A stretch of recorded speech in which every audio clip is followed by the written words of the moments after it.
தமிழ் வணக்கம். இந்தியாவில் அதிகமாக அவமானப்படுத்தப்பட்ட சிலை அம்பேத்கரின் சிலை. உங்களுக்கு அவரை பிடிக்கலாம், பிடிக்காம இருக்கலாம். அவருடைய சாதியில் நீங்கள் பிறந்துட்டதாலேயே அவரை நீங்கள் கொண்டாடலாம். உங்கள் சாதியில் அவர் பிறக்கலைங்கிறதுக்காக அவரை நீங்கள் வெறுக்கலாம். ஆனால் நீங்கள் யாராக இருந்தாலும் ப்ளீஸ் இந்த வீடியோவை முழுமையாக பாருங்கள். உங்களுக்கு தெரிஞ்ச ஒரு ஃபேமிலிங்க ரொம்ப கஷ்டத்தில் இருக்காங்க. சரியான சுகாதார வசதி கூட கிடையாது. அடுத்தடுத்து பிறந்த 8 குழந்தைகள் செத்து போறாங்க. அந்த குழந்தைகளை பிறந்த அந்த குடும்பத்தில் பிறந்த 14வது குழந்தை வளரும் போது அவங்க அம்மாவும் செத்து போயிடுறாங்க. வேற ஊருக்கு வந்து ஆசையா படிக்கலான்னு அந்த பள்ளிக்கூடம் போனா பள்ளிக்கூட வாசல்லே நிறுத்திடுறாங்க.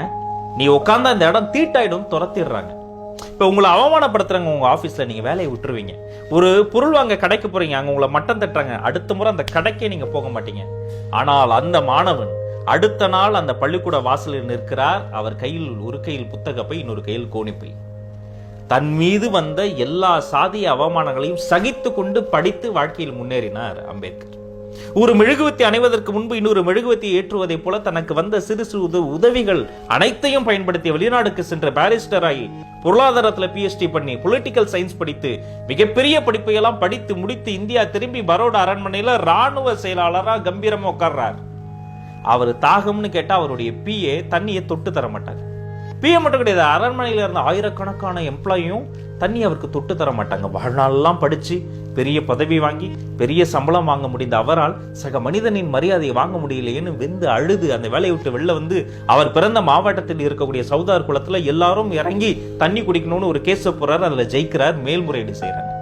இன்னொரு கோர்ட்ல வாதாடி ஜெயிக்கிறார், அங்கேயும் மேல்முறையீடு செய்யறாங்க. 3 கோர்ட்டுகள்ல வாதாடி ஜெயிச்சு அந்த சவுதார் குளத்துல கையளவு தண்ணி எடுத்து குடிப்பதற்கு 10 ஆண்டு காலம் சட்ட ரீதியாக போராடி வென்ற ஒரு சாமானியர் அம்பேத்கர். மகத் சத்தியாகிரக மாநாடுன்னு ஒரு ஆயிரக்கணக்கான மக்களை கூட்டி அவங்களையெல்லாம் படிக்க சொல்லி ஒற்றுமையா இருக்க சொல்லி நல்ல விஷயங்கள்லாம் சொல்றாரு. அந்த மாநாடு முடிகிற போது அவங்க வீரேஸ்வரம் கோயிலுக்குள்ள நுழைய போறாங்கன்னு ஒரு செய்தி பரவி எல்லோரும் சேர்ந்து அந்த மக்களை போட்டு அடிக்கிறாங்க. அவரை திருப்பி அடிக்க சொல்லல. இந்த அருவருப்பான தாக்குதலுக்கு எதிராக சட்ட ரீதியாக போராடுவோம்னு அவங்கள அமைதிப்படுத்துறாரு. அடுத்த நாள் இந்த பம்பாய் குரோனிக்கல் இதை பத்தி வியந்தோதி பெரிய ஆர்டிகல் எழுதியிருக்கிறாங்க. தனது வாழ்நாள் முழுக்க அவருக்கு ஒரு கண்ணா செய்வ போதும், ஒரு கூட்டத்தில் ஆவேசமா பேசினா போதும், பெரிய கலவரத்தை அவர் தூண்டி இருக்கலாம், மக்கள் ஆயுதம் எடுக்க வைத்திருக்கலாம். ஆனால் அவர் அறிவாயுதம் எடுக்க வைத்தார். கத்தியை தூக்கிறதுக்கு பதிலா புத்தியை தூக்க வச்சார். இந்தியாவுக்கு அமெரிக்க ஜனாதிபதி 2010ஆம் ஆண்டு பராக் ஒபாமா வந்து நாடாளுமன்றத்தில் பேசும்போது நாடாளுமன்ற பேச்சினுடைய முடிவில் அம்பேத்கரை கோட் பண்ணி நீங்க எங்கிருந்து வந்தாலும் அம்பேத்கர் மாதிரி ஜெயிக்கலான்ற நம்பிக்கை எனக்கு அவர் தந்ததா சொல்றார். மாபெரும் பொருளாதார மேதைன்னு வர்ணிக்கப்படுகிற அமர்த்தியா சென் அம்பேத்கரினுடைய இன்ஸ்பிரேஷன் சொல்றார். ஹிஸ்டரி தொலைக்காட்சியும் CNN IBNும் இந்த நூற்றாண்டின் ஆக சிறந்த ஆளுமை யாருன்னு கருத்து கணிப்பு எடுக்கிறாங்க. அதுல மகாத்மா காந்தி பேர் வரும். பார்த்தா காந்தியை தோற்கடித்த அண்ணல் அம்பேத்கர் வந்து நிற்கிறார். தனது வாழ்நாள் முழுக்க 18 மணி நேரம் படிச்சு எழுதி அவருடைய ரைட் ஹேண்ட் வீங்கி போயிருது. அப்பெல்லாம் அவர் எழுத முடியாம கஷ்டப்படுறாரு. கஷ்டப்பட்டு பிராக்டிஸ் பண்ணி லெஃப்ட் ஹேண்ட்லயும் எழுதி அவர் பிராக்டிஸ் பண்ணிக்கிறாரு. தனது வாழ்நாள் முழுக்க 2 கைகளிலும் எழுதி படிக்க முடிந்த ஒரே அரசியல் தலைவர் அவர் தான்.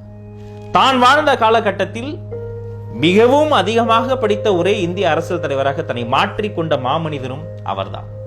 அவருடைய வீட்டில் இருந்த நூலகத்துல எல்லாத்த குறித்தும் புத்தகம் இருக்கும். One of the finest library ever கிரியேட்டட்னு ஆய்வாளர்கள்லாம் ஆச்சரியப்படுறாங்க. பெரும்பரப்பு நீர்ப்பாசனம் சொல்லப்படுற லார்ஜ் ஸ்கேல் இரிகேஷனை குறித்து அவ்வளவு பெரிய ஒரு அறிவை அவர் வைத்திருந்தாரு. அவருடைய நூலகம் என்பது இந்தியாவில் பாதுகாக்கப்பட்டு கொண்டிருக்கக்கூடிய மிக பொக்கிஷமான நூலகம் சொல்லப்படுற அந்த நூலகத்துக்குள்ளார சட்டம் பொருளாதாரம் மட்டும் கிடையாது, கோழி வளர்ப்பை குறித்து, அணுசக்தியை குறித்து கூட, சுரங்கங்களை குறித்து கூட பெரிய புத்தகங்கள்லாம் இருந்தது. கண்டு எல்லாரும் ஆச்சரியப்பட்டு போனாங்க. அவரு வைஸ்ராய் கவர்மெண்ட்ல தொழிலாளர் நலத்துறை அமைச்சராக இருந்த போது கொண்டு வந்த சட்டம் தான் இன்னைக்கு நாமெல்லாம் 8 மணி நேரம் மட்டும் உடைக்க காரணம். அதுக்கு முன்னாடி 14 மணி நேரம் வேர்வை சிந்தி உழைச்சிக்கிட்டு இருந்தாங்க. ஸ்ட்ரைக் என்பது அடிக்கடி பண்ணுவதும் தவறு, அதற்காக அதை பண்ணக்கூடாதுன்னு சொல்றதும் தவறு. அது அவர்களுடைய உரிமைன்னு குரல் கொடுத்தவர் அவரு. வேலை நிறுத்த பிரச்சனைகளின் போது தொழிலாளர் முதலாளியோடு சேர்ந்து அரசாங்கமும் சேர்ந்து இந்த முத்தரப்பு பேச்சுவார்த்தை நடத்தக்கூடிய அந்த தீர்ப்பாணையத்தை ஆர்கிடெக்டாக இருந்து செதுக்கிய சிற்பி அவரு. The Problem of Rupee என்ற ஒரு புத்தகம் எழுதுறாரு. The Problem of Rupee Origin and Solutions. இந்த புத்தகத்தை அடிப்படையாக வைத்து பின்னாளில் இந்தியாவில் ஒரு மிகப்பெரிய பொருளாதார நிறுவனம் ஏற்படுத்தப்படுகிறது. அந்த நிறுவனத்தின் பேர் தான் ரிசர்வ் பேங்க் ஆஃப் இந்தியா. அவர் எழுதின புக்ல இன்னைக்கு ரிசர்வ் பேங்க் இந்தியாவுக்கு கிடையாது. பெண்களுக்கு ஏன் சொத்துரிமை இல்ல, மகனுக்கு இருக்கிற உரிமை மகளுக்கும் இருக்குன்னு பெண்களுக்கான சொத்துரிமை சட்டத்தை கொண்டு வந்தது அவரு. சுரங்க தொழிலில் பெண்களை ஈடுபடுத்தக்கூடாது என்ற தடை சட்டத்தை கொண்டு வந்தது அவரு. பெண்களுக்கு மகப்பேறு விடுமுறையை சம்பளத்தோடு கொடுக்கணும்னு சொல்லி கொண்டு வந்தது அவரு. இன்று உலகமெங்கும் பிரசித்தி பெற்ற மருத்துவ காப்பீடு திட்டத்தை கொண்டு வந்தது அவரு. ஏழை தொழிலாளிகளுக்கு இஎஸ்ஐயை தோற்றுவித்தது அவரு. தொழிலாளர்களுக்காகவும் பெண்களுக்காகவும் தொடர்ச்சியாக பல்வேறு பணிகளை செய்து முடித்த அவரு நாக்பூர்ல ஒரு கான்ஃபரன்ஸ்க்கு பேச கிளம்பிக்கிட்டு இருக்கும்போது அவர் வீட்டு வாசல்ல 3 பாட்டிங்க நின்றுகிட்டு இருக்காங்க. யார் வேணும்னு கேட்கிறாரு. இங்க அம்பேத்கரை பார்க்க வந்தோம், நீங்க யாருன்றாங்க. நான் தான் அம்பேத்கர். அந்த மாலையை போட்டு அந்த பாட்டிகள்லாம் அழுகுறாங்க. நீங்க ஏன் இங்க வந்து நின்றுகிட்டு இருக்கீங்க, கான்ஃபரன்ஸ் வரக்கூடாதுன்னு அவர் கேட்கிறாரு. அங்க வர்ற அளவுக்கு எங்களுக்கு வசதி இல்லைன்னு சொல்றாங்க. அப்ப இந்த மாலை வாங்க மட்டும் உனக்கு எங்க இருந்த வசதி வந்ததுன்னு கேட்கறாங்க. உடனே அந்த பாட்டிங்கெல்லாம் சொல்றாங்க, 1 மாசமா நாங்க நிறைய விறகு வெட்டி வித்து அந்த காசையெல்லாம் கொஞ்சம் கொஞ்சமா சேர்த்து அதுல ஆசையா ஒரு மாலை வாங்கி உங்களுக்கு வந்து போட்டோம், நீங்க இன்னும் நிறைய படிக்கணும், மக்களுக்கு நிறைய சேவை செய்யணும்னு சொல்றாங்க. உடைஞ்சு போய் அழுறாரு. ஏன்னா ஒரு தாய் இல்லாத பிள்ளை.